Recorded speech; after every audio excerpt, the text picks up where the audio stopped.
right, good afternoon, and thank you for being here. My name is Marty West. I serve as Academic Dean here at the Harvard Graduate School of Education, and it's my privilege to welcome you to today's forum.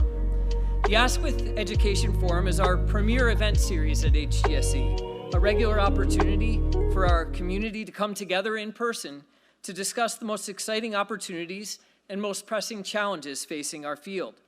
Sometimes, like today, it also provides a chance to model how engaging in civil disagreement on controversial issues can promote deeper understanding. So that's exactly what we will try to do today as we take up the future of the U.S. Department of Education and of federal K-12 education policy in particular. We thought this would be a timely topic with which to kick off our spring series, and I'm glad that you all agree. President Donald Trump entered office in January of this year, having campaigned on a promise to eliminate the Education Department as a cabinet-level agency, a step he argued was essential to restoring local and state authority over public schools. And unlike in his first term, his administration's early actions seemed to signal an intention to follow through on that commitment. In early February, officials from the Department of Government Efficiency abruptly canceled dozens of contracts issued by the Institute of Education Sciences, an independent agency within the Education Department that is a main source of education research funding. Shortly after her early March confirmation, Secretary of Education Linda McMahon announced the firing of over 1,300 employees and called on the department's remaining workers to embrace a final mission of winding down its activities, a goal President Trump then reinforced with a March 20 executive order. Yet not all signs point to the rapid closure of the department, much less the elimination of all federal involvement in K-12 education. The executive order directs McMahon to act only to the maximum extent permitted by law, a tacit acknowledgement that Congress would need to approve a major restructuring. At her confirmation hearing, McMahon emphasized that Americans, quote, should not be concerned that federal funding is going to be removed from their schools. It is not the goal to defund, she said. It is the goal to have the programs operate more efficiently. Meanwhile, a February 14th Dear Colleague letter issued by the Office for Civil Rights seemed to expand that office's oversight of school districts to questions of curriculum, long seen as beyond federal reach. Nor have the administration's actions to date gone unchallenged. By my last count, there are 19 separate lawsuits challenging different aspects of the administration's education agenda. All this makes for a dynamic, confusing, and perhaps unsettling environment for educators and the families they serve. Which of the recent actions matter, and which are purely a distraction? What will happen next, both in the short run and over time? And how will what happens next affect American students and educators? I don't have the answers to all those questions, but as you can see, I've invited some of my friends to help me out. So let me now transition over here and introduce you to my conversation partners for today. So immediately to my left is Brian Gill, a senior fellow at Mathematica Policy Research. He has deep expertise in many aspects of K-12 education policy, including charter schools, educator effectiveness, and the impact of school accountability regimes. He also has extensive experience carrying out federally funded research. Brian wants us to acknowledge that projects he led were among those the administration canceled in February, so he and his organization have a stake in the issues that we're discussing, but we're very glad to have him here to help us understand the implications of those actions. Next, as we work across the stage, is Catherine Lehman, who served as the Assistant Secretary leading the Education Department's Office for Civil Rights from October 2021 until this January under President Joe Biden, and previously from 2013 to 2016 under President Barack Obama. Among her many other accomplishments, Catherine was Deputy Assistant for Racial Justice and Equity under President Biden. She chaired the U.S. Commission on Civil Rights under President Obama, and in between those roles was a member of Governor Gavin Newsom's cabinet in her home state of California. Then we have Neil McCluskey, who is director of the Center for Educational Freedom at the Cato Institute, a libertarian think tank based in Washington, D.C. A prolific author and speaker, Neil also maintains Cato's Public Schooling Battle Map, a fun interactive database of values and identity-based conflicts in public schools. Prior to joining Cato, Neil was a policy analyst at the Center for Education Reform. He covered municipal government and education as a reporter. He served in the U.S. Army, and he taught high school English.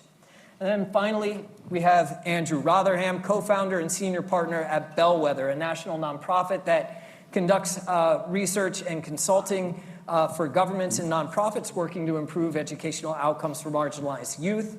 And he served at the White House as special assistant to the president for domestic policy during the Clinton administration, and he's currently a member of the Virginia Board of Education, a position to which he was appointed by Democratic Governor Mark Warner and then reappointed by Republican Glenn Youngkin.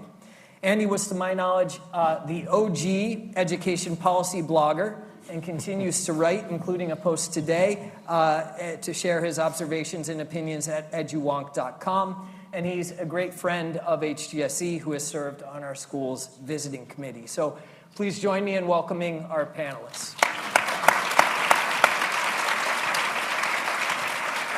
And as we dive in, let me say that we want you all to be part of the conversation as well. Some of you may already have index cards, and we have volunteers who will be handing out more as our conversation proceeds. If you have a question you'd like to pose, please write it legibly on one of those cards, and we'll collect them and ask as many as time allows. So, Andy, let me start with you, and let's start with the basics. For those who are unfamiliar, what does the U.S. Department of Education do? And what could its elimination mean for educators and students in American schools? Thanks, Marty, and it is really great to be here. Thanks for having me. It's been a while since I've done one of these. My kids were a lot younger, as Jody and I were talking about, and it's just wonderful to be back. This is a fantastic community, and I remember my time on the visiting committee very, very fondly. So it's great to be back. Okay, so the Department of Education, like it's hard to even know. It does a lot of things to where to start, but let's just put it in a little bit of terms. It's small. This is all, as Marty said, it's very fluid, but like baseline coming into this administration, smaller than the Department of HHS, bigger than the Department of Commerce. Used to be about $100 billion, a little bit more than that. Obviously, that went up during COVID with all the COVID relief dollars. That's now potentially going back down with some of these cuts.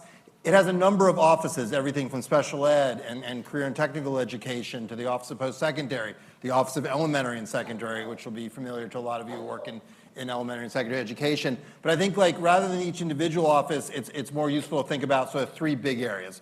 So one is, and this is something that every Secretary of Education discovers, they come in, they have great big plans, and they discover they're actually a banker. Because compared to the size of the department, you then have this student loan portfolio that touches about 43 million Americans, $1.6 trillion. And so secretaries are like, whoa, okay, I'm running. And that is large enough that if you don't manage that right, it can have ripple effects in the financial system.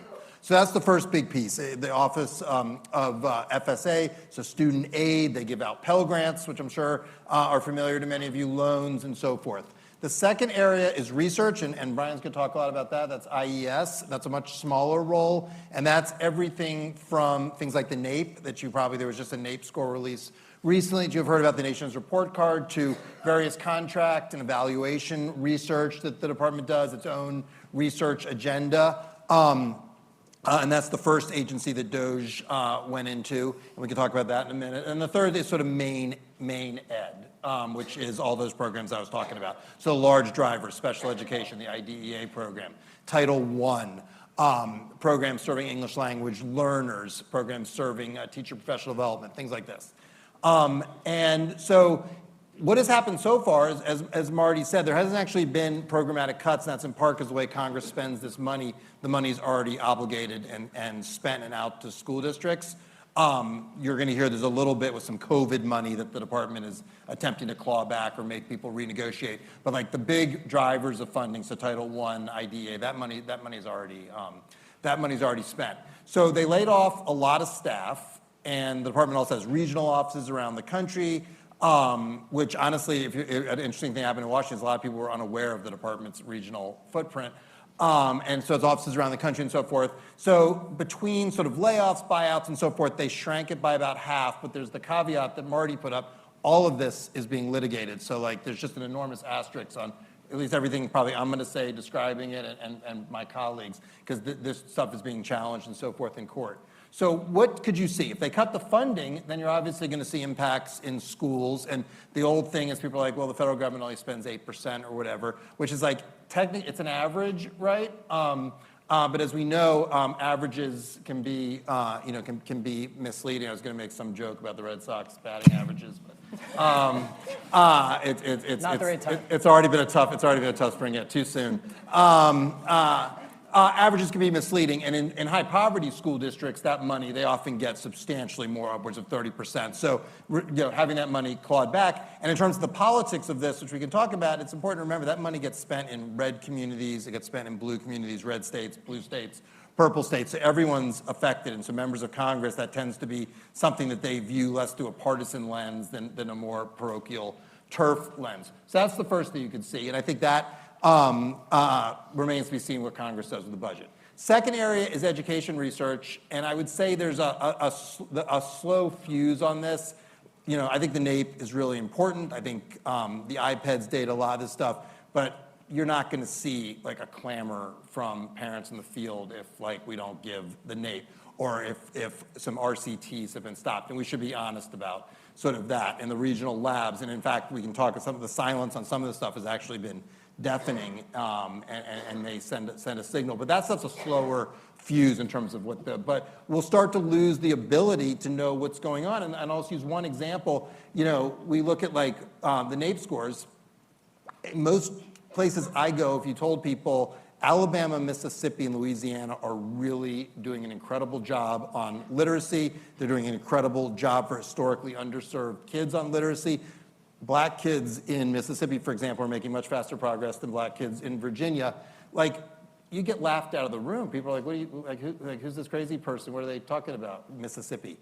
But we know that because of the NAEP, and so there will be an impact there. We will lose sort of our eyes and our ability to do that. And then the third place is the student loans. And look, depending how they handle their theory of the case is you can actually. Thank you, Neil. You can actually cut this pretty substantially without a huge effect. We will see. I would suggest, and we saw this with the FAFSA, and I show of hands, who had fun with the FAFSA last year? Okay, right. Raise your hand if you really enjoyed that experience. Yeah. Like that was an example of this stuff is not abstract. It touches real Americans as they live their lives. And so I think the third area that you could see an impact is they're taking on student loans. They're going to try to potentially move it to a different agency, either the Small Business Administration or Treasury. If that doesn't go well, that's the shortest fuse. That's the thing where people will start to notice pretty immediately that, wait, I called for help and I was stuck on a call center for 12 hours and then they couldn't help me. Because the contractors they hired weren't quality, or I couldn't get this, or the form wasn't working for me, the app wasn't working. So that's, in terms of like the more immediate impacts, I think that's the one that's most immediate. The cuts, if they do them, would then start to impact in the coming years. And the research, why I think it's super important, is the one that's going to be like the least visible, I think, politically into the public. So Andy, as I hear you talk, one of the things I think it's important to bring out is that we need to think separately about the status of the department as a cabinet-level agency and the substance of federal education policy, that those are not necessarily one and the same. You could have a reorganization where key department activities are moved into other agencies, and much of that work could carry on. But we also need to think at not just the status of the department, but also the staffing levels at the department, whether they're consistent with continuing to sort of implement the policies that are on the books, right? So let's turn to one of those core functions, the research function. As Andy notes, the federal government has had a long-standing role in supporting research and development to support educational improvement. And this role has largely been viewed as appropriate by elected officials from both political parties. This idea that education research is a public good that we need to be investing in to help us better understand the system. I think some of us were therefore surprised that DOJ's first, intervention into the education arena was to downsize the department was to directly target the Institute of Education Sciences. So I was surprised. can you help us understand the history of the federal role in education research and then the steps that the administration has taken to date? Yeah, thanks, Marty. And it's great to be here. Thanks for the opportunity. Marty already said this, but I'll just reiterate. I work at a company called Mathematica. Mathematica was a major contractor of the Institute of Education Sciences at the Department of Education. And until a few weeks ago, most of my work and my colleagues' work was funded by IES. Now I am lucky in that I have half a job left. Many of my colleagues are gone. So it's only in the research world. Andy is right. The changes to research aren't going to have immediate effects in schools. Parents aren't going to see this. In the research world, it's been a big deal. And if you care about developing the field, developing research, developing new programs in education, making the schools work better, in the long term, this is likely to matter. So some context. The federal government had a role in research and data collection long before the Department of Education existed. The predecessor of the National Center for Education Statistics started collecting data in 1867. The NAEP, the National Assessment of Education Progress that Andy mentioned, started testing students across the country in 1969. Marty's on the board, the governing board for the NAEP. The Institute of Education Sciences, as it exists today, or as it existed until January, was established by Congress in 2002 with an Education Sciences Reform Act. And IES, as it was created in 2002 and in the years afterwards, essentially created the field of causally rigorous education research. So randomized experiments, Andy mentioned RCTs. Randomized experiments had long been used in medicine and in many other scientific fields for developing strong evidence about what works. IES made those the gold standard in education research. And this was a field that historically, prior to this, didn't have a lot of scientific rigor. It established standards for other methodologies as well through a variety of rigorous review processes for funded studies, for grants and contracts, raised research standards for the whole field, partly through establishing what was called the What Works Clearinghouse that also set expectations for the quality of research. And it conducted data collection that was widely used by education researchers across the board, regardless of whether they received funding from IES. So if you look over the last 20 years, findings from IES-funded studies produced a lot of the important education research findings of this century. Studies on showing the powerfully positive effects of Boston's charter schools were funded by IES. Studies showing that professional development works better when it's job embedded than when it's just a sage on the stage. Studies showing that pre-kindergarten and after-school programs, if they're not executed well, can produce negative effects on student outcomes. That was done by IES too. IES produced lots of findings that might be things that Republican administrations as well as Democratic administrations would like or wouldn't, depending on the particular study. It maintained objectivity through Republican and Democratic administrations. So now, IES functionally no longer exists. So as Marty and Andy both mentioned, most of the IES contracts were canceled in February. A few weeks later, in March, it's widely known that the staff of the Department of Education as a whole was cut approximately in half. In the research arm in IES, it was more like 90%. There is almost nobody left there. There are still some research grants in place. There may be some held by Harvard faculty still in place, but there's nobody there to monitor them and supervise them. So there's a real concern that not only that research has stopped, but that it's going to be hard to start it up again because there are not people there ready for that. In particular, making sure that NAEP is going to continue is going to require some staff as well as contracts. all the other data collection activities are likewise going to require some staff. And there's much left to be seen about how this is going to be restored, if at all. Yeah, thanks, Brad. We'll come back to some of that in more detail later. Catherine, I want to turn for you. The Office for Civil Rights, which you oversaw under both President Biden and President Obama, is charged with enforcing civil rights protections that are guaranteed by the Constitution and federal law. And this is another aspect of the federal role in K-12 education that's generally been viewed as legitimate by both Democrats and Republicans. That doesn't mean the parties agree on exactly what civil rights enforcement should look like, and there have been some pretty major swings in OCR policy across presidential administrations, but what's happening now appears to be a little bit different than that. Can you share what OCR does to help us understand that role and what you see as the implications of the actions that have been taken to date?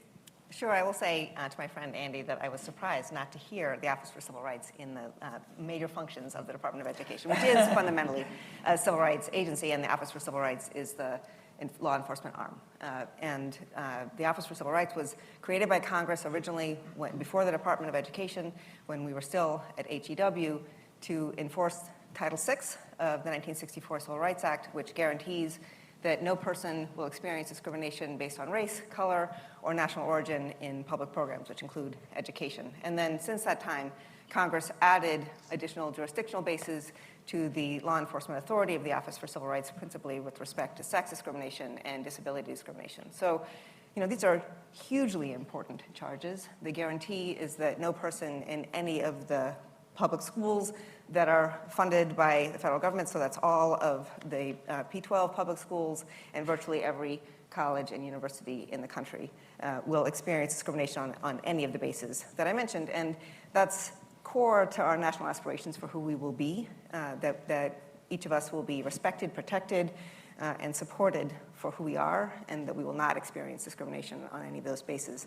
in any walks of public life. As we know, that charge has been inconsistently lived over time, and that every new school year brings new opportunities to discriminate. And so it's incredibly important to have a federal backstop against that harm. And the theory from Congress is, and I believe, that there should be a line we don't cross, that there can be many vagaries, many things that we leave to differences in the lab experience of schools all across the country, but we don't leave open the question whether anyone should experience discrimination on any of those bases in their educational life.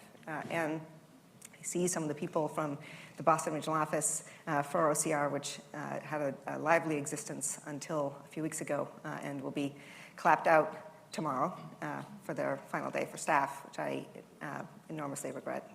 And that office and all of OCR's 12 regional offices have, over many decades, worked every day to make sure that, for example, a dad who has low vision, who asked his school to move the school bus drop-off location a few blocks so that it would be a safer location for him to pick his children up and walk them home from school. And his school said no, and OCR said yes, to make sure that those kids would be safe at school. Or when a kid gets raped at school, and the school doesn't investigate and doesn't evaluate whether that kid has equal access to education moving forward, OCR is there to make sure that that kid can still learn safely at school. Or when, and these are actual facts, just to say, when white kids at school threaten to kill black kids at school, or say that black people shouldn't be living, and the kids report that to their school, and their school takes no action, doesn't investigate, doesn't respond. And then when some of those same kids show up at school for a School Spirit Week day wearing Confederate flag attire, and the local community erupts and responds to the school and says this shouldn't be happening, and the school district's response is to issue a press release saying that those kids hadn't known what the Confederate flag meant, which was demonstrably untrue because those kids had posted that they knew exactly what it meant on social media. OCR is there to make sure that the black kids in that school community and all the kids in that school community can still learn safely at school. And I say that to say that's what OCR does, but that's what OCR has done. Because now, with the cuts to the Department of Education and the Office for Civil Rights, 7 of 12 regional offices have been decimated meaning they don't exist anymore, and all of the staff in them are no longer employed at the Department of Education and no longer are a federal backstop against harm. So that means that fewer than half of the investigators who are struggling to do the work already are now left to do the entire nation's civil rights enforcement work and to guarantee that no one experiences discrimination based on race, sex, and disability at school. And we know they can't do that. I mean, we know it concretely. We had, when I left on January 20th, OCR staff were carrying, on average, 50 cases per person, which is an untenable caseload already. You cannot review documents, do the interviews, talk to families, figure out what's happening, apply the law to facts, and get to an answer in a time frame that is consistent with a student's educational life if you're carrying that many cases.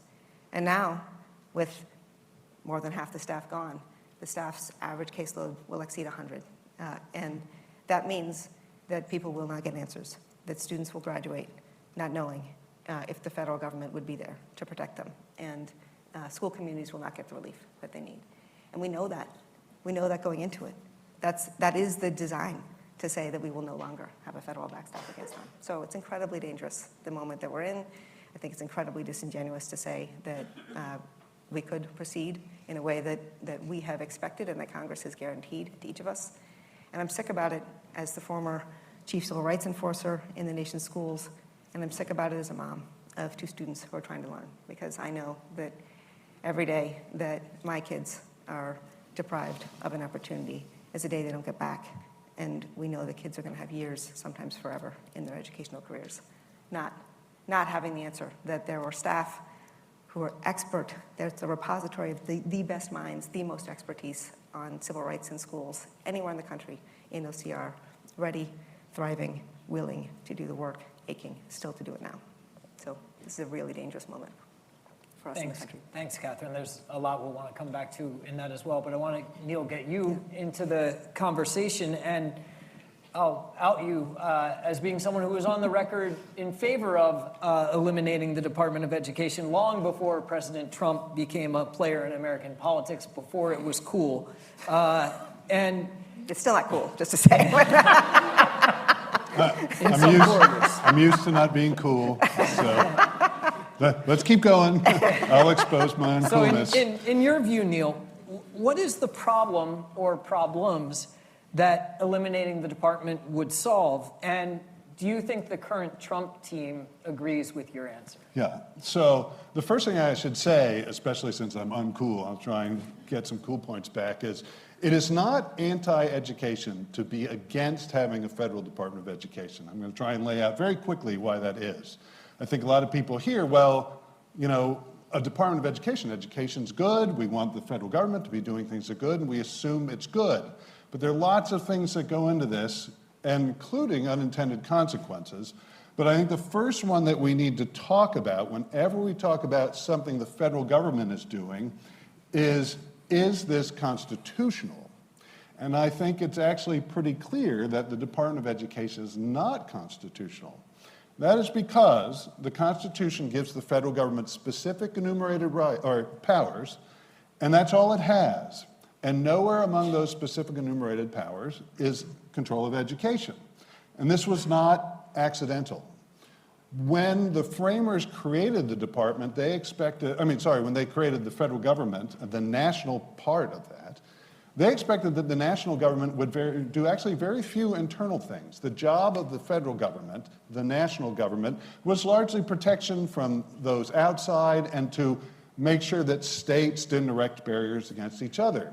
And a major reason for this is the expectation was things operate better the closer they are to the people that they serve. And education is a particular case in point.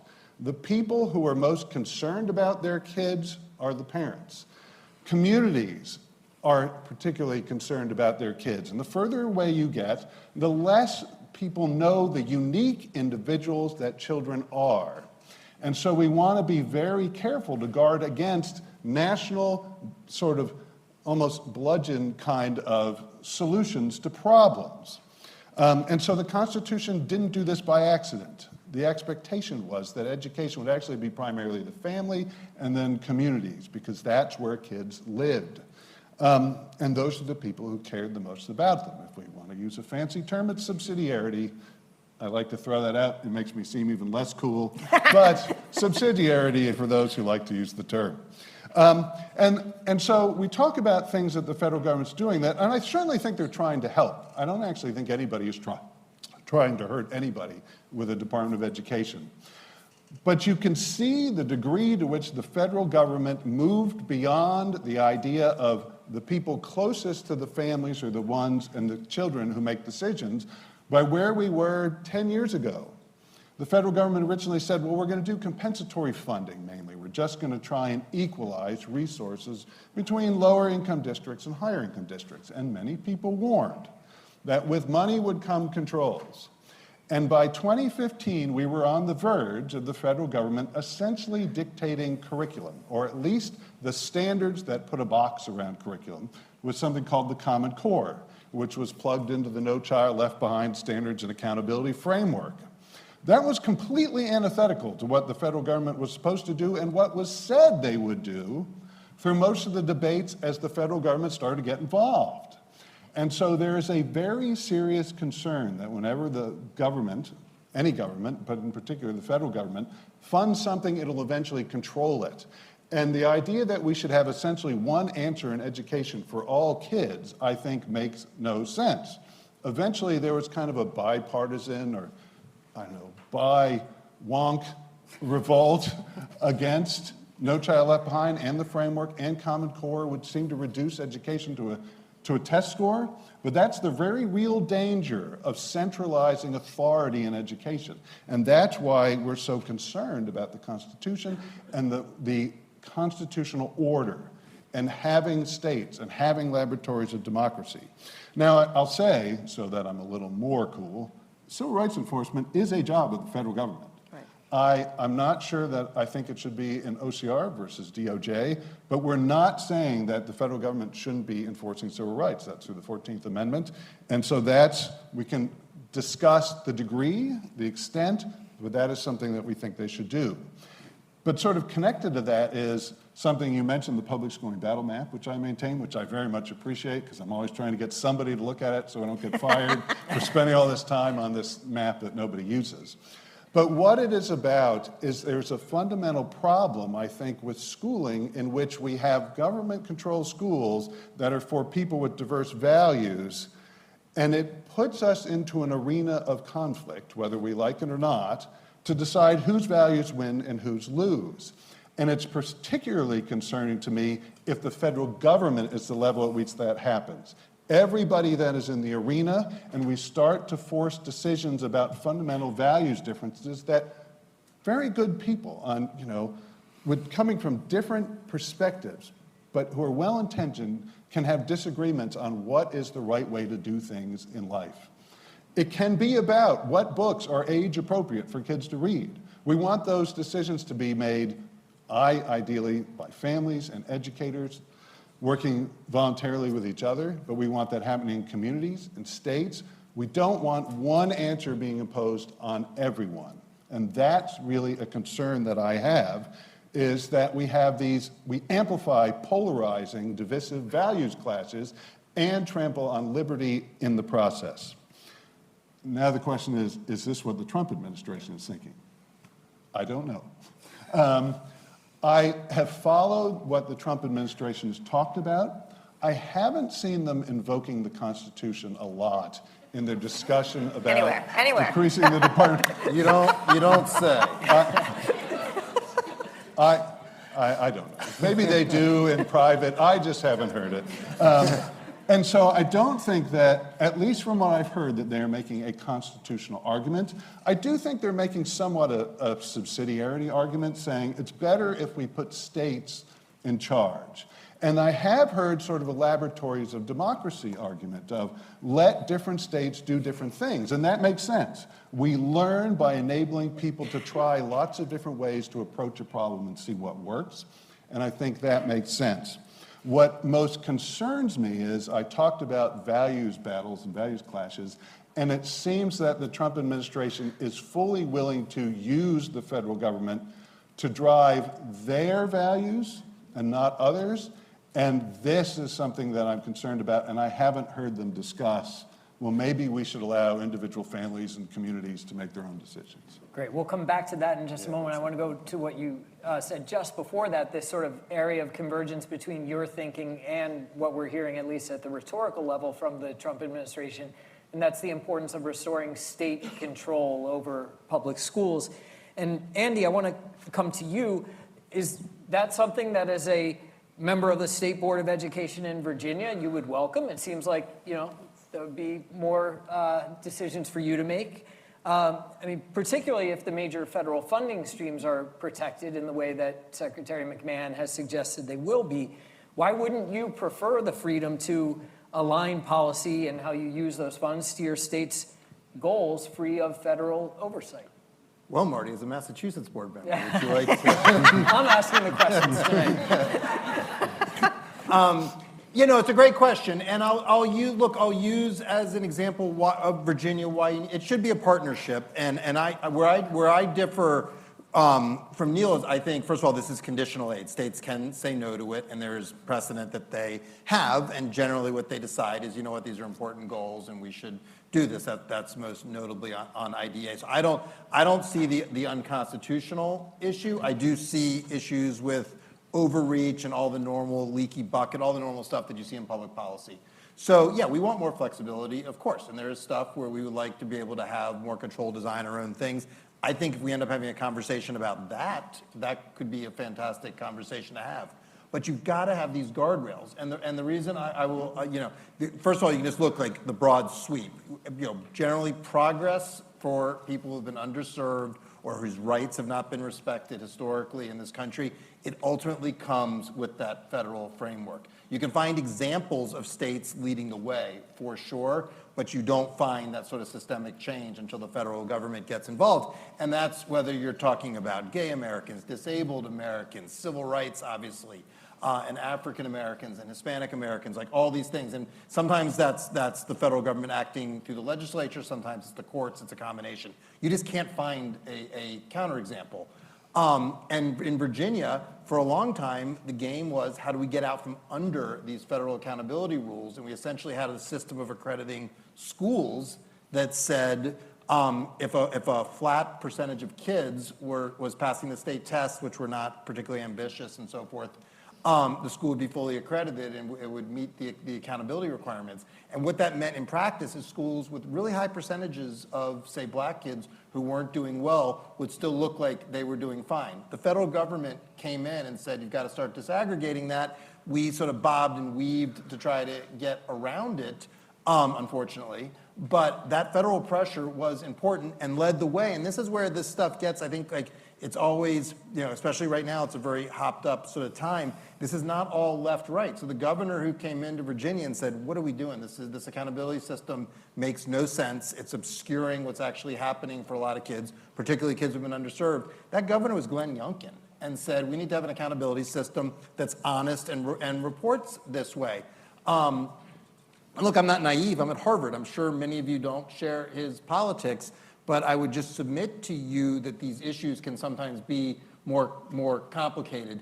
That happened, though, and we had that fight because of federal pressure. So I tell that story that it's a partnership, and I think it needs to be a partnership going forward. My concern is if we get rid of the department and send it back to the states, is you'll have just high variance, and you can't count on having a governor who says, I'm going to make this a priority, I'm going to do this. Some will, some won't. That variance is what I work against. And then second, we have to have what is national. When you look at the changes that are happening, whether it's because of technology and automation, AI, societal changes, change with the economy. Like, what kind of national leadership do we need? And is that? And I'll preempt Neil because he'll say, well, that's not synonymous with the Department of Education, and he's right.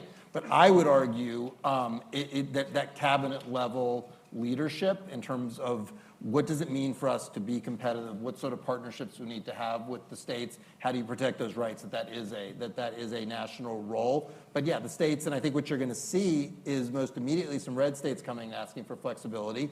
And we should look at those case by case. The specifics, not is that a good idea? And I suspect at some point when the taboo is broken, you will see blue states come as well, because a lot of them say there are things we would like to have the opportunity to do differently. And again, if this is just sort of slashing and burning and the Doge stuff, that's not constructive. If this is actually a conversation about how do we change the federal role, that would be great. So far, we're not having, given how this is happening, we're not yet having that conversation. So the possibility you're pointing to there, it deals with the rules attached to the receipt of Title I funds under the Elementary and Secondary Education Act, right? In order to take those funds, states have to have systems of standards and accountability in place. They need to test students annually and report the results.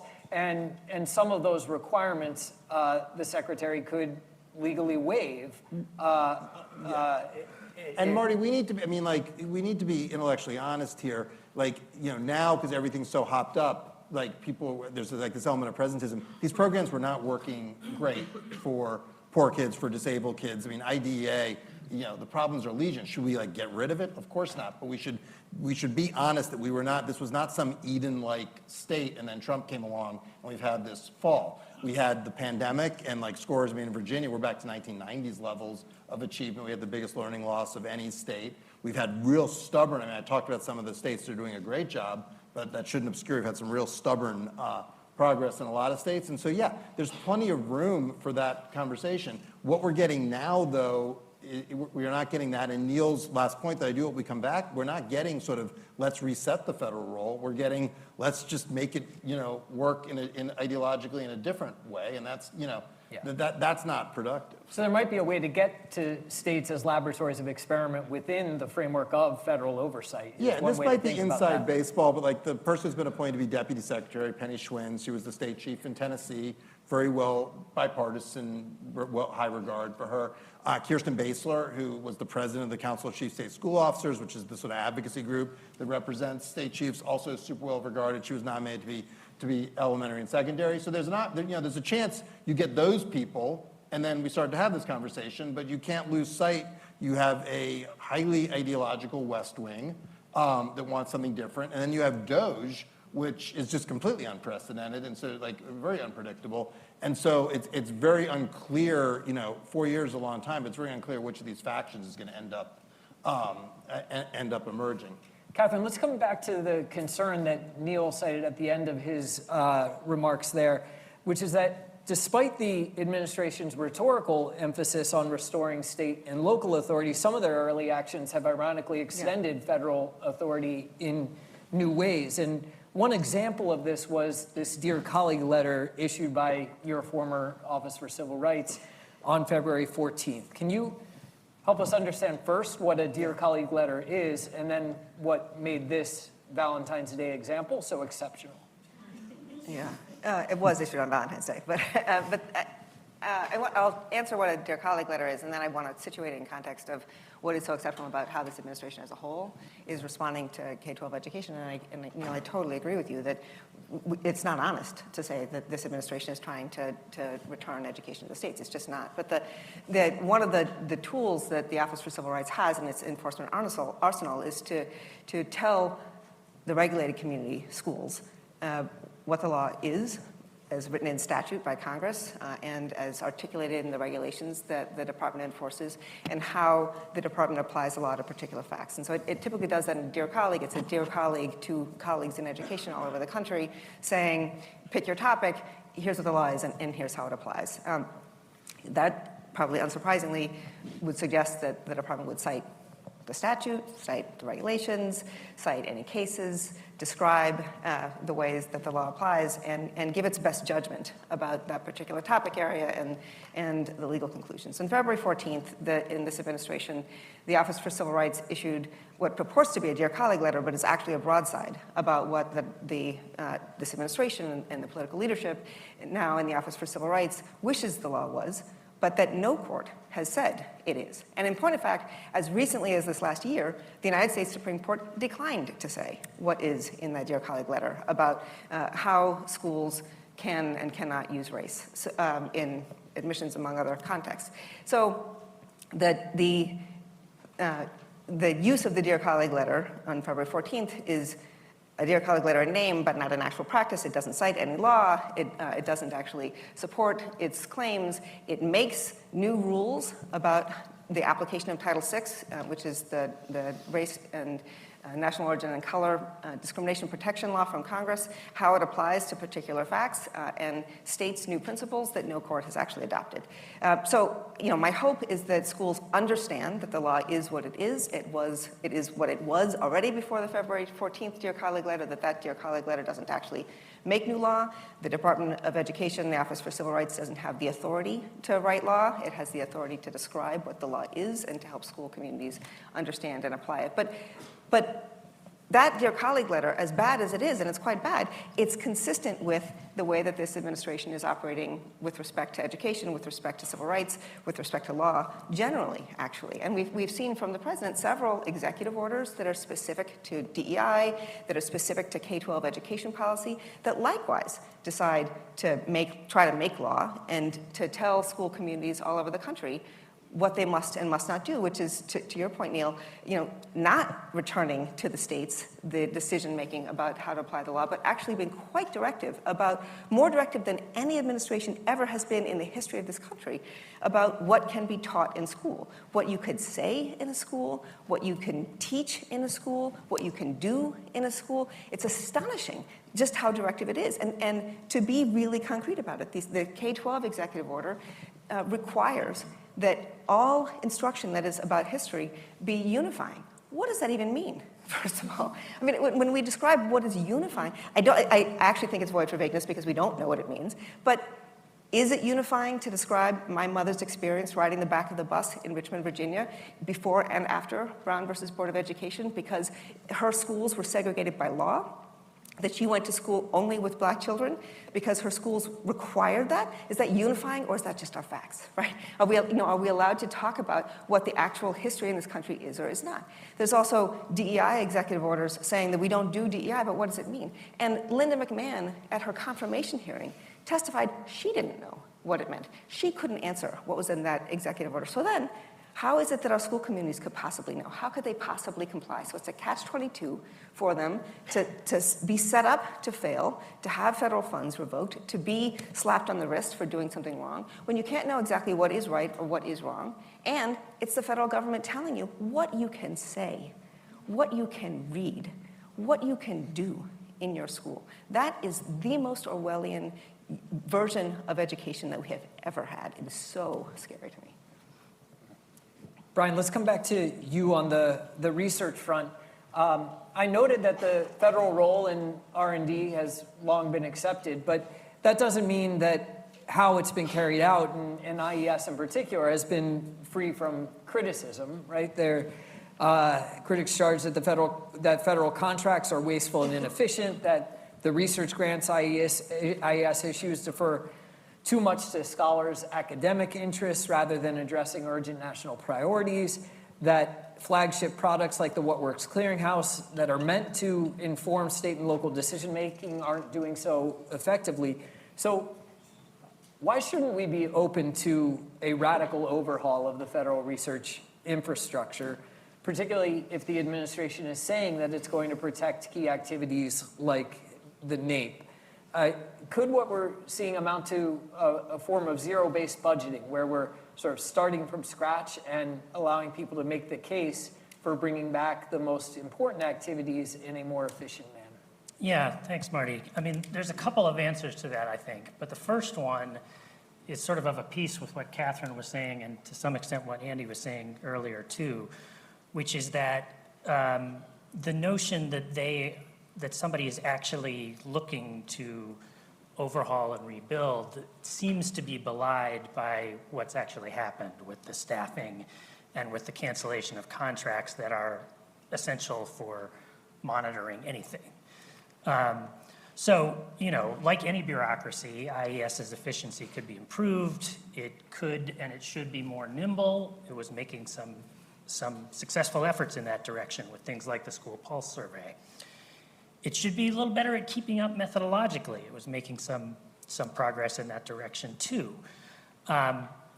if Secretary McMahon is interested, I'd be happy to make lots of additional suggestions about what IES could do better. But for now, at least, the cuts are so deep that it isn't clear how that's going to happen, because, you know, even if they bring back contractors or bring in new contractors, if they don't like the old ones like us, and those folks are ready to collect data, to administer tests, to operate congressionally mandated things like the regional educational labs, that can't even get started until there are staff in IES who can write the request for proposals, who can evaluate the proposals, who can supervise that work. So there's an enormous amount of lost infrastructure there to begin with. But then, I mean, the critiques merit some substantive response too. And some of the context is important here, I think, for these complaints. So IES is, or was until January, the largest funder of education research in the country. But even so, it's tiny. Andy kind of mentioned this earlier. The budget of the Institute of Education Sciences is about 2% of what the National Institutes of Health receives. It's peanuts. It's peanuts in terms of the cost per American taxpayer. It's peanuts in terms of relative to what the country spends on K-12 education as a whole. So one result of this is that there's still a lot that we don't know in education research.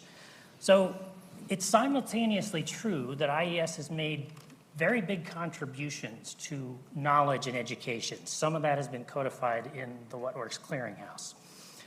And that our knowledge is woefully incomplete. So my colleagues who worked on the What Works Clearinghouse, for example, would have been delighted to have more studies to evaluate and make sense of, so they could provide more guidance to the field. That would actually require some more resources to do the research.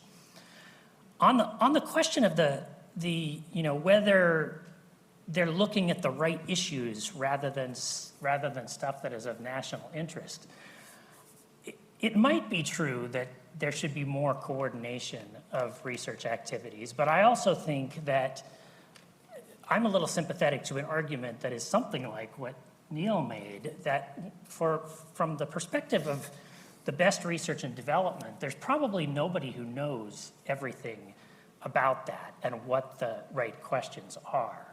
And I think there's enormous value in the grant programs from IES that involve field-initiated studies from faculty and graduate students at places like Harvard to propose their own ideas. And that may be, in fact, for the long term, a better way to do education R&D.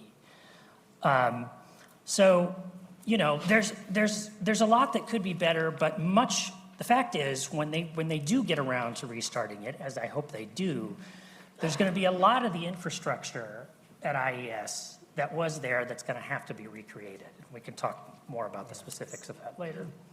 Neil, I want to come back to you and push you to address something that Andy talked about, which is really the federal role in putting pressure on states to improve educational outcomes and the constructive role that he's seen that play in Virginia and in other states. There's a lot of concern in the education community right now about educational outcomes in the wake of the COVID pandemic, but also if you look hard at the NAEP data, you see that actually achievement has been slipping and getting more unequal since at least 2015. And some of us look back on the era from the mid-1990s to around 2010. This was a period of time when we were seeing steady improvements in American students' achievement, and that were driven really by faster gains among low-achieving students and subgroups of students. And, you know, we think that that was the period when actually the federal government was putting a lot of pressure on states through the No Child Left Behind Act to address the needs of low-performing students. And they think now doesn't seem like the right time to be talking about eliminating what remains of that framework. So how do you respond to those concerns? Yeah, can I respond to something he said before I respond to that thing he said? All right, so the first thing that I wanted to note is about spending. Well, so that the states technically don't have to take the federal money. It's important to note that taxpayers who live in states and school districts don't have a choice about sending the money. And of course, that puts a lot of incentive pressure on states to accept it. And the other thing is, I'd also say that's unconstitutional. The federal government has a taxing power to raise money to execute its specific enumerated powers, and that's it. It's not so they can engineer things through spending. So, And I'm going to say the courts disagree with you, and Neil's going to say the courts are wrong, so. well, that ends that discussion, so on to the next thing. And now to your question. Yeah. So there are a number of points I think are important concerning, essentially, we're talking about mainly No Child Left Behind. And No Child Left Behind put a very heavy onus on getting higher test scores. I don't think anybody disagrees with that, and in particular math and reading. Science was sort of in there, and I don't quite understand why it kind of got half treatment. But so we'll talk about math and reading. The first thing I think is important to understand is that education is not just about test scores. And the No Child Left Behind system made it, at least in many people's minds, and certainly made the incentives all about test scores. And I think it's very concerning that we allow the federal government, through basically taking taxpayers' money and then saying, here are all the conditions to get it back, reducing education to test scores. Now, that's a little simplistic. There are other things you could do, but it certainly put the emphasis on test scores and on things like test prep, preparing for tests, looking at what items are repeated on tests. And while we feel better when the test scores go up, I'm not sure that that's actually indicative of better indication. It's better indication, a better education. It is an indication maybe that we're getting more of what we're pointing to say, do this, but does that actually represent better education? And I'm not sure it does.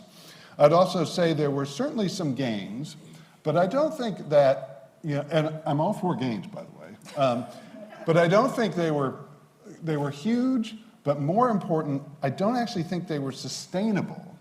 And because what we saw with No Child Left Behind, I think, and then that was amplified by saying, well, actually states have different definitions of proficient, they have different tests, so we should get everybody on the same standards and tests. So the federal government, of course, the use of something called the Common Core, and we'll get everybody then doing the exact same thing. So in Mississippi is what they always say, they can't tell you you're proficient, and Massachusetts tell you you're proficient, and you're really not proficient in one of those states. And that was an even greater ramping up of federal power than the Obama administration said. And if you want to get out of this goal that we gave everybody in No Child Left Behind, this requirement actually, that all students be proficient in math and reading by 2014, which no state was even close to hitting. If you want waivers, then you have to do things like evaluate your teachers based on their kids' standardized test scores and their gains on standardized test scores. What that created was essentially a national revolt against No Child Left Behind, Common Core, and accountability, standards of testing based reform.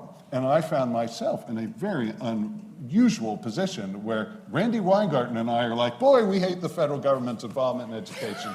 And so they ought to get out. And I said, I'm going to remember this moment for the rest of my life. One time. It'll never happen again. But it essentially, the federal government, it's hard to prove a counterfactual, but may have actually done a lot to kill the accountability-based, standards accountability-based reform movement, which did start in states, in places like Texas and North Carolina.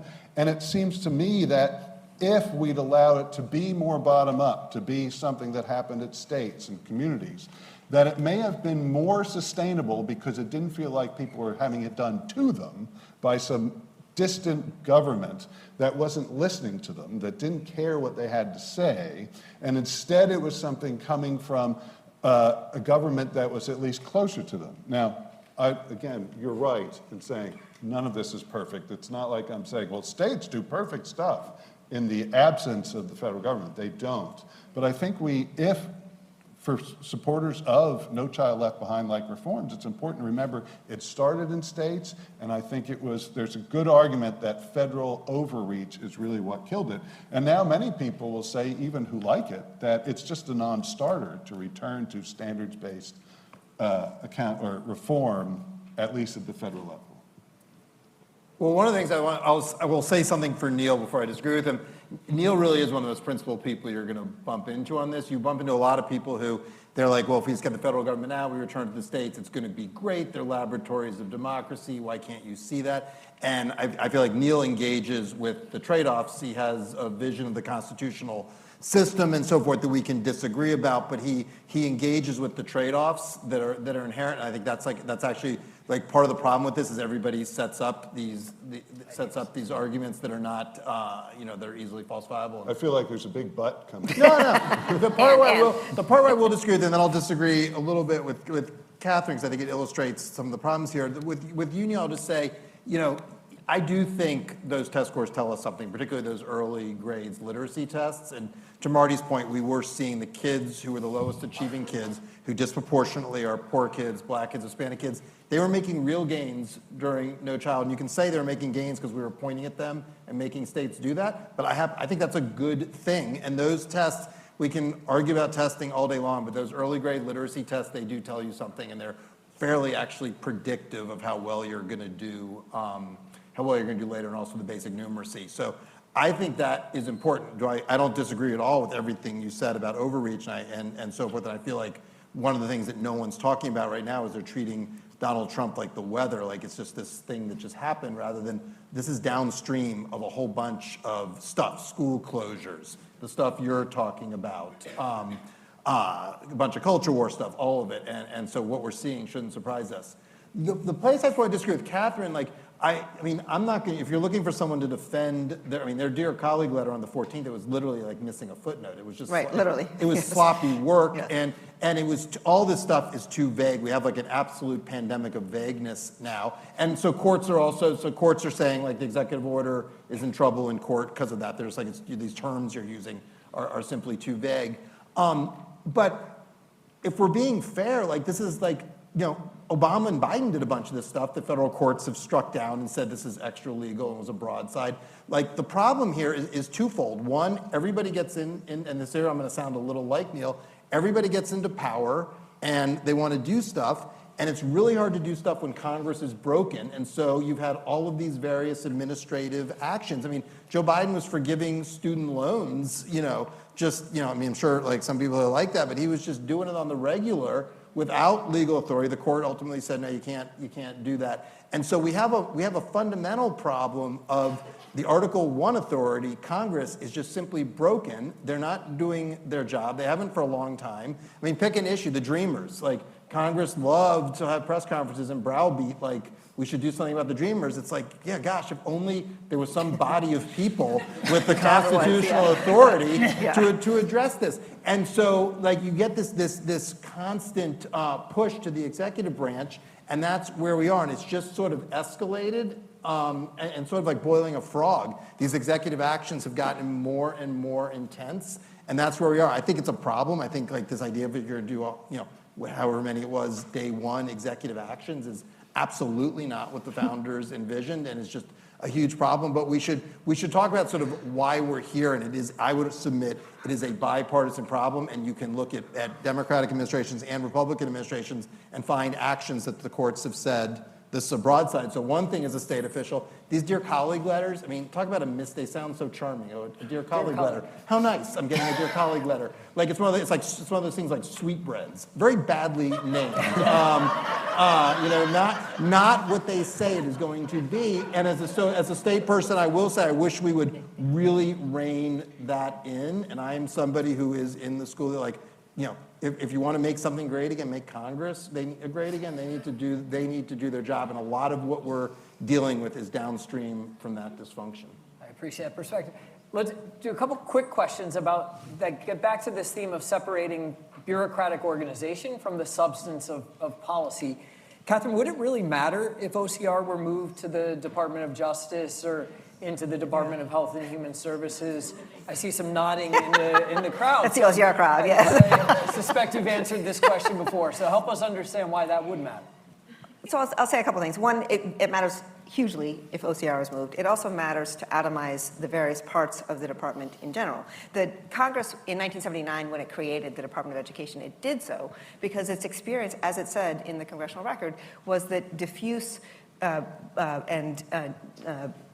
diffuse distribution of requirements related to education across different departments has led to harm, has led to inconsistent policies, inconsistent directions, and harm for kids. And so having it all aggregated in one place, Congress finding was that was important to be able to support education. But specifically with respect to the Office for Civil Rights, the Office for Civil Rights had, until last week, roughly 600 people in it.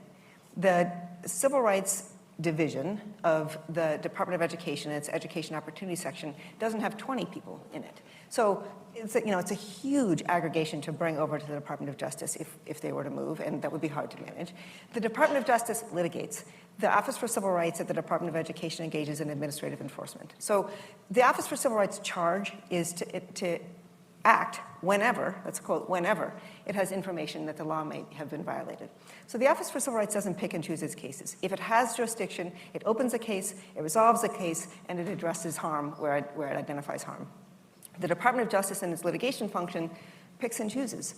Which cases does it want to bring? Which cases does it want to address? Which is the right forum to bring it in? What are the best facts? What will best maximize our chances of moving the law in a particular direction? So they turn away lots of cases. That's their job, to turn away lots of cases. They're just a totally different viewpoint on how to address a like issue, civil rights issue. They have concurrent jurisdiction, Department of Justice and the Office for Civil Rights, over several issues. But their formula, their path for addressing those issues is totally different. And so if we were to move the Office for Civil Rights to the Department of Justice would have to develop a new muscle, would have to think about the law and civil rights in a totally different way. And our kids are in school right now. A kid who is in 4th grade right now doesn't have time to mess around with the Department of Justice learning how to do administrative enforcement, learning how to be there for every kid, every day, in every school who needs them all the time. They don't have time for that messing around with, even if they could get to doing the work right eventually.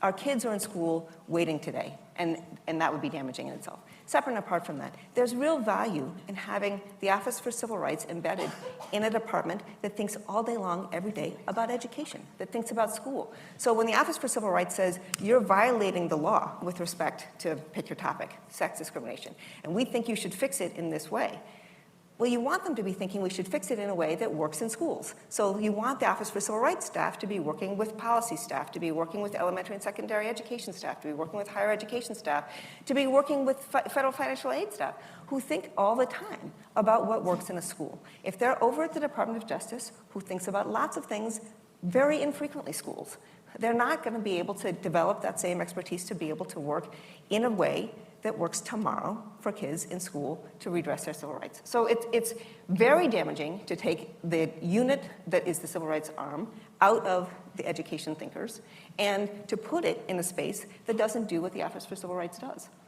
Brian, parallel question for you. Would it really matter if the activities of IES were moved to another federal research agency, the National Science Foundation perhaps, or the Census Bureau? Yeah, and I'm going to give an answer that I think is different for IES than for OCR.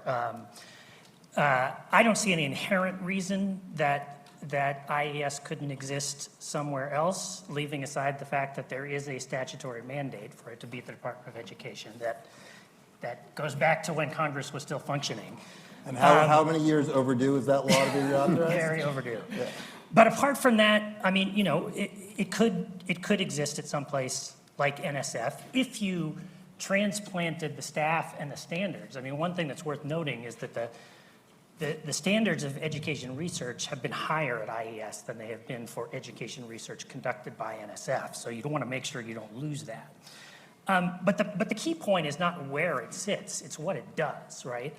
And as I mentioned earlier, I think that wherever the research arm of education sits in the federal government, it would have to recreate a variety of things that existed at IES that collectively created a coherent infrastructure for education research and education data. So you had the NCES producing national data on schools, on teachers, on students. You had NCER, the National Center for Education Research, funding grants for field-initiated research and development. You had NCEE, the National Center for Education Evaluation, funding large-scale rigorous studies of the effectiveness of particular programs and curricula and practices. Then you had funding for a common set of standards for defining what rigorous research is through the What Works Clearinghouse. You had support for training the next generation of researchers, including people who are in the peer doctoral program here at HTSE. You had support for panels of experts conducting and interpreting systematic reviews of research and creating guides for practice.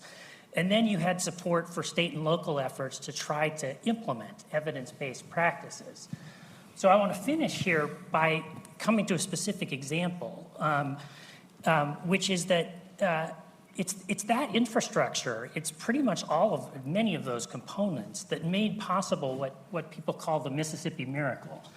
Andy mentioned Mississippi earlier, and Mississippi has made far more progress than most states in terms of the National Assessment of Educational Progress in the past decade and a half.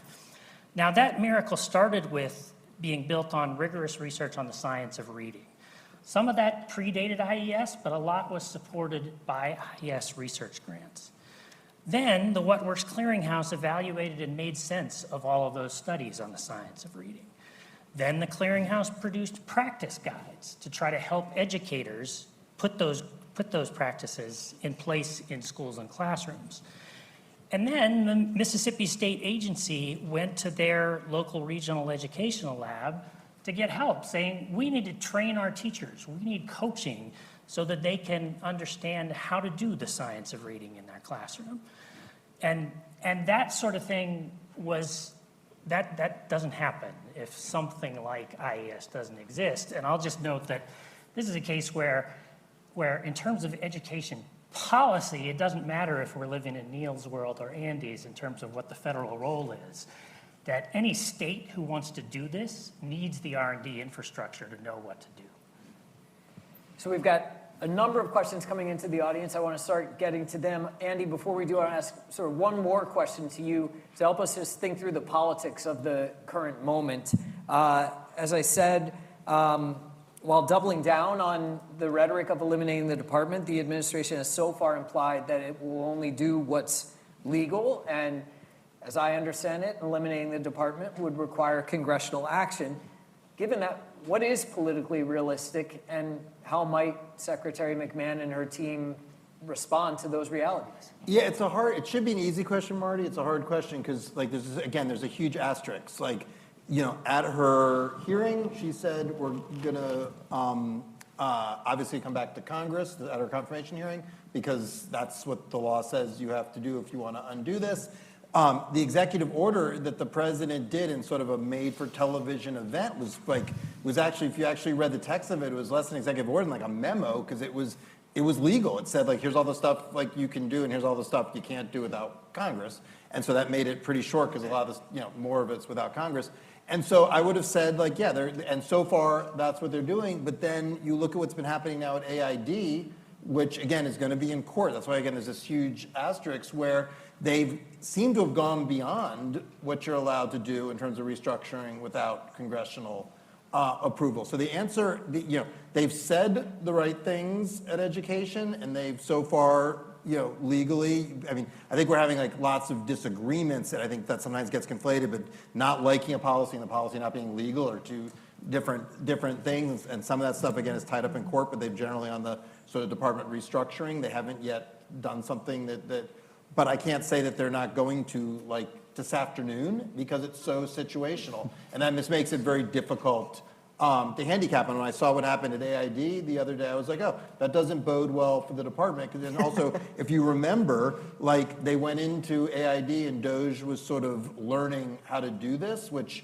that's like, it was a very sort of tech sector approach. Like, we're going to play this out. It generally, in government, you like scenario plan, you do things, you don't like test it out like in real time on live people. And then they went to IES and weren't cutting sort of strategically, they were just cutting legally what they could cut. And so if AID is the precursor on this again, then like, who knows? But so far, they have not done that. I can't predict the future. So I've been trying to digest these in real time, and perhaps unsurprisingly, several of the questions really would invite you, Neil, to flesh out your vision in a little more detail. And I know I see them as a healthy curiosity. Here's one. How do we ensure a minimum standard of education for any U.S. student without a federal oversight body or a common base set of standards? Well, so we actually still don't have a common base set of standards because Common Core was tried, and actually they rewrote the law such that it was illegal to impose Common Core. And it sounds always in kind of the abstract, it's, well, great, if we have these common standards, then we'll all be held to high standards. Except what we learned in the Common Core debate was there isn't agreement on what those high standards should be. This is a constant problem in education because we have diverse people with diverse desires, views, ideas of what education is about. So a lot of people I knew who were big fans of sort of really kind of meaty kind of like English language arts standards, which would require a whole lot of reading so that everybody had a common basis of having read a whole bunch of stuff. That's what they thought the standards should be. And what did they say to me?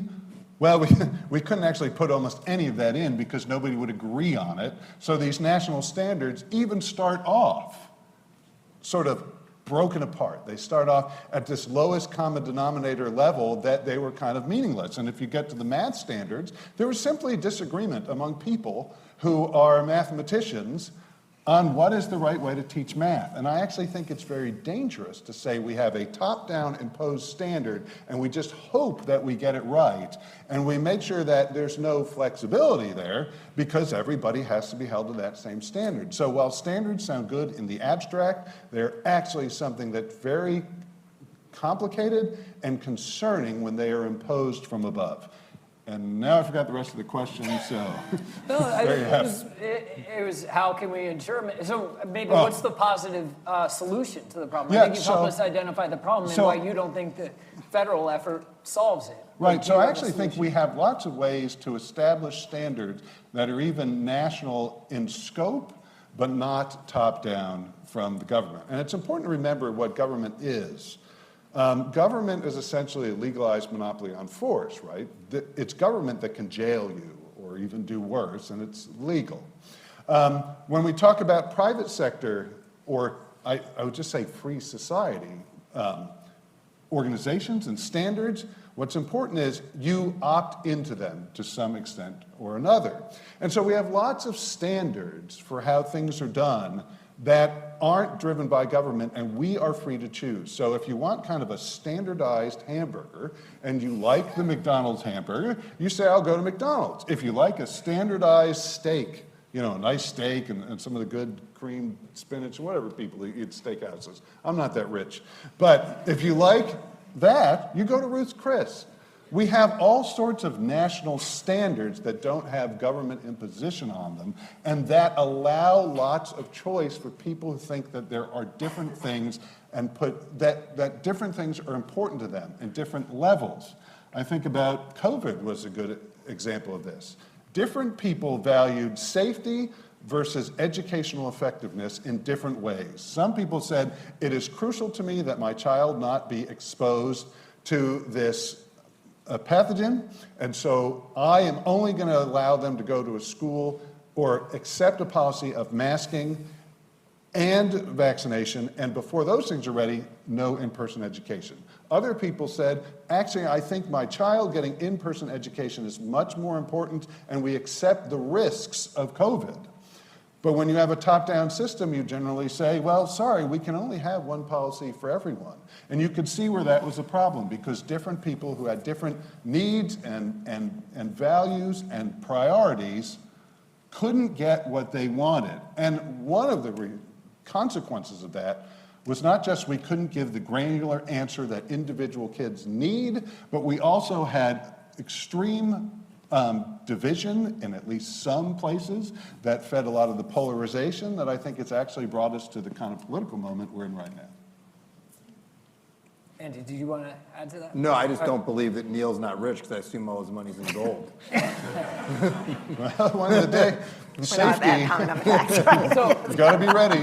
a couple of questions here take us back to an observation, Andy, that you made at the very start of our conversation, which was that we shouldn't expect concern about the research function of the department to be a major driver of political reaction to what's going on in Washington right now. So with that in mind, are there ways, it says what are ways, but I'm going to say, are there ways to make education research visible to the general public so that they understand its value? And a related one, how do you see young people's roles as folks who are passionate about measuring and implementing improved education outcomes in this moment? And I'll ask you and Brian to respond, but anyone else as well. I guess I'll respond because then Brian can tell me why I'm wrong. I think the response to, and we should, by the way, there's no one sort of here, Neil's not MAGA, there's no one here, like, if the administration was here, they would say the only way to do this is to go really fast and break things, that if we wait and do this in a planful way, special interest groups will gather, nothing will ever change. I profoundly disagree with that because special interest groups gathering, that's called democracy, and like it does make it hard. Anyone who's been in government will tell you it makes it harder to get things done, but that's the process. But we should, so that is their argument if they were here. That's what they would say. There's no other way but than to do this. So their argument is we need to do that, and a lot of the stuff with the jobs program. And I would say respectfully, the research community's response has in some ways validated that argument. What we've heard about jobs, like what are you thinking about? We haven't heard a lot about, here's the federal role in research innovation. Here's what we need going forward. We've got these challenges, whether it's reading, whether it's AI, and what is that going to mean for education, whether it's pandemic recovery, which for some reason people think is done, but it's absolutely not, again, particularly for the kids who were hit hardest by it.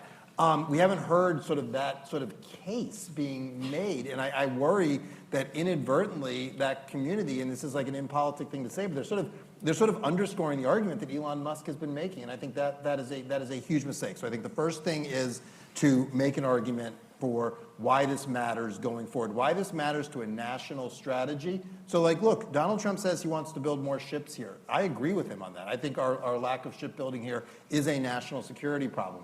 Who's going to build those ships, though? What does that look like? We've got like a fledgling effort in Virginia that's very cool to open a couple of schools to focus on those, high schools that focus on that, schools of choice that focus on those skills, but it's very small. We need a national strategy if we're going to do that. He says he wants to bring chips back here to take some of the pressure off of the geopolitics in Asia. Okay, who's going to make those chips? What does that look like? Some of that is policy. Some of that's investment, some of that's R&D and investment and so forth, and helping support states in these things. So I think that's the case that we need to make. We need to meet some of these things, on their terms.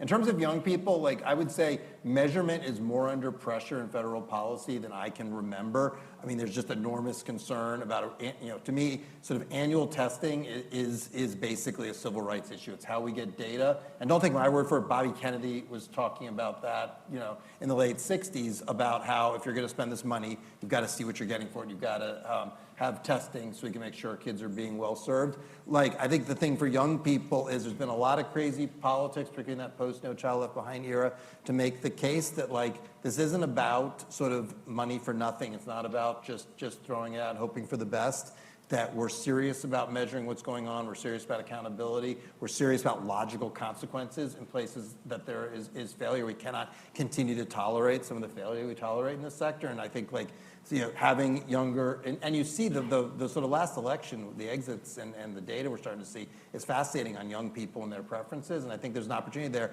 Young people want a government that's responsive and works, and this issue of measurement is a really core place for that. Well, I'm going to disappoint you, Andy, because I'm going to agree with you. The reason we should have something like IES is not to get the other half of my job back. I probably shouldn't even have mentioned that at the beginning. It's because we need more Mississippi miracles, right? It's because we do need to measure things to understand what's working. We need to measure things to understand what isn't working. You know, we needed to have that study to show that the charter schools in Boston were doing a great job. We needed to have all of those studies that build up the science of reading. Now we need some studies that might build up the science of math instruction. And maybe we can resolve some of that disagreement that Neil mentioned. So, you know,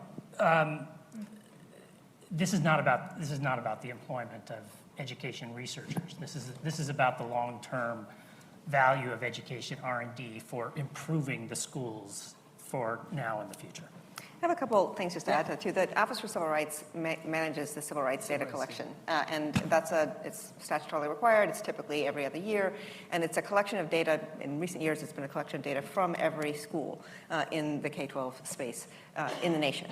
And so things we did to make that data more usable or to make it transparent. There's a website now. Anybody can go on that website. You can pull your school district. You can pull your state. You can compare. You can look at particular indicators. There's a ton of data that are available right now for all of us. And so, one, you know, what do we do about it? How do we make sure that it's usable and useful? We make it transparent, and we take it out of just using it for the Office for Civil Rights for our civil rights enforcement, but sharing it with the public, so somebody's mom can go to her school district and say, looks to me like the English learners are not getting what they need here, or looks to me like black kids are being disciplined at a rate that's disproportionate, or pick the topic.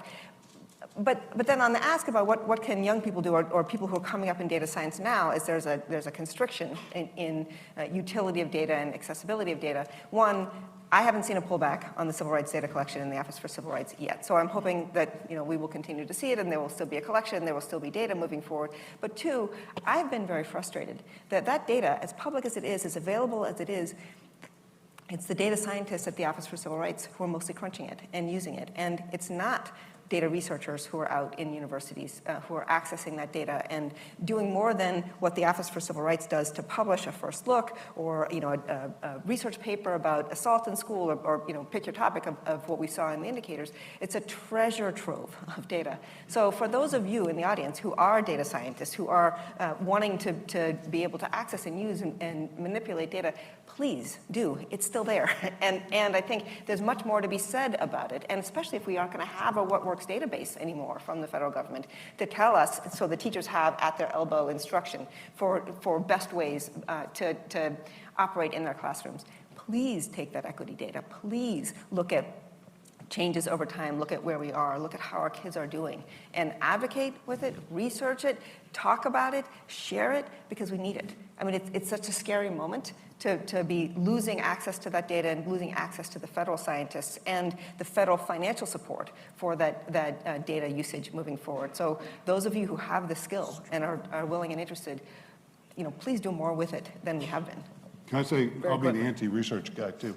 But actually, to your point, there was a study done by Austin Goolsbee by 1999 that found that most increases in science funding actually goes to higher salaries and compensation for the researchers. So I'm not saying that that's always what happens, but there is some evidence for that. And when people do talk about, hey, this is, you know, my job, I don't want to lose my job. And I don't like to see people lose their job, by the way. I'm not heartless. Well, maybe I'm heartless, but not in this regard. So I think that people are sometimes reasonable in thinking, well, is the research money actually generating more and better and more useful research or not? And then I'll just sort of grind my axe on two public-facing data troves from NCES, and maybe this can help improve how people view it. For one thing, when I go on the Digest of Education Statistics, I feel like I'm not getting a lot of value, because when I want to know per pupil expenditure, I still, right now, the most recent year I can get is 2020-2021 school year. We're almost done with 2024-2025.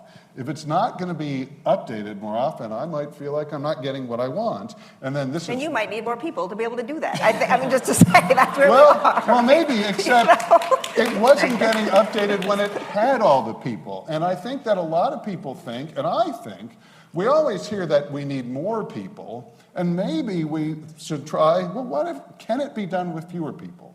I'm not saying that'll work, but you can understand why people think that, because they see things that, because I've been complaining about the digest of education statistics data for a long time. Only that one particular one I really like to use, but the other one I complain about a lot, and it might just be because I want my answers and I want them now, is the NAEP website is extremely difficult to navigate, and sometimes, and when the latest NAEP came out, it just wasn't working. And I do think that for people who are using this federal data, if the basic stuff that is public-facing isn't working, it's not unreasonable when they think, well, is this something that our money should go to? And I keep pointing at you like you're doing all of this, but I don't blame you. That was Marty's fault. I think you're putting, I mean, Neil, I think you're putting like a point on something like there's a lot of this stuff was not great. There was, Brian, there was tons of problems at IES, for example. I think what a lot of people, speaking for myself, disagree with is the way this is being done. It's chaotic. I think in some cases it's going to end up actually costing money rather than saving money because of the way the contracts are being cut, and it's just not planful. But I think and so the question of this community, I do think we have to take a good hard look at a lot of these things and say, is this working? Is it doing? Because on school finance, people increasingly are going to non-governmental sources rather than the government, and we should engage with that, and we shouldn't simply defend things just because other people are against them. What's the forward-looking positive vision for this? Yeah. So unfortunately, we've reached the end of our time together, and it's hard to cut off because this has been such an engaging and, to me, enlightening conversation. I did tell you that I would give each of you 30 seconds to sort of end on what you're most concerned about and what, if anything, sort of gives you hope in the current moment. Andy, I don't know if we want to start with you and come this way, and then we'll let people go. Well, what gives me hope is I'm an optimist, and look, these are not easy times, but I never bet against America. Seriously. Maybe occasionally short it, but never bet against it. So I'm fundamentally optimistic. I believe just deeply in the American people, their creativity, their decency. We often get it wrong before we get it right, but over time, if you look at our history, we get it right. What am I most concerned about? Honestly, I worry we're getting main character syndrome in education. This stuff, I don't want to say it's not consequential. It is very consequential. It matters, but there's other stuff happening in government that I think is far more worthy of attention. Things are happening around Department of Justice, things around due process. First Amendment is under pressure like no time I can remember, from both the left and the right in different ways. And so I'm much more, there's other stuff that keeps me up at night more than some of this stuff. Neil, we'll go next to you. Yeah, I agree with that last part. My biggest concern is that this is being done, it seems so haphazardly and bull in a china shop, that I want to see the Department of Education go away and the federal role greatly shrunk. But if it's done in a way that's without any planning, that's haphazard, that is just chaos, I'm afraid that it'll make it look like what I want is horrendous, and it's because the way it was done was in a poorly planned way, even though I understand this desire to get it done now before opposition can kind of coalesce and stand in your way. But what makes me optimistic is this is the first time in a while we've had a serious discussion about ending the U.S. Department of Education, which I think we need to have, and that we are having a discussion, and again, I think a sort of serious discussion, about federalism and the Constitution and what the proper federal role is, and I think that's something we should be discussing all the time and not assuming that what happens to have been done last year is the way it should always be done. Catherine. So it's hard to have a lot of hope right now. I think that this is as dangerous a time for our democracy as we have had ever in our country. And I know what we know, which is that schools are incubators for how to be in the world, how to participate in a democracy, how to be effective in our communities. And we are teaching, and we are promising now to teach some very dangerous things. And we are walking away from 6 decades of commitments to core protection for who each of us is. I find that terrifying. And where I have hope is looking at the cycles of American history, looking at how we have come back at different points and how we have come together to make a way out of no way, I say out of the Black tradition that I grew up in, that we find a path forward in the bleakest of moments when there's a guarantee that we can't. So it was really inspiring to me to hear that question about how data scientists today can use data and to move forward. And I feel like this room, the folks here, and I hope all across the country, will lead us out of this very, very dangerous moment they're in. But I say, we got to recognize how bad it is, because it's really bad. And if we're going to walk away from our schools as a place where we will actually protect what we believe in, and we will train every one of us to be ready to participate, we will not walk ourselves forward. So this is not a moment to wait for somebody else to do it. This is not a moment to wait for the next more dangerous thing to come. This is a moment to act now, every day, when we can. Brian, we'll give you the last word. So first I have to agree with Andy that, when we're talking about educational research in particular, that's not the biggest issue facing the country at the moment. Catherine's talked about some of the more important ones. Andy talked about some of the more important ones. Nobody's living or dying based on whether my research is done or not. Nonetheless, I'm not just focusing on the research for the moment. I'm not optimistic about where it's going from here, based in part on what I see elsewhere in the administration. To the extent that I have some hope, it's that it's related to this point that Andy made earlier about the different parties inside the administration. So my hope would be that the folks, that the serious educators who are in the department, who've been hired by the department, get to actually make the decisions about what's going ahead rather than the DOGE folks and rather than the West Wing folks. I can't claim to have optimism that that's going to happen, but I hope it does. Well, I apologize for the fact that we kept you a few minutes past the allotted time, but I hope by your continued presence, it seems like you've indicated your appreciation. So please join me in thanking our panelists.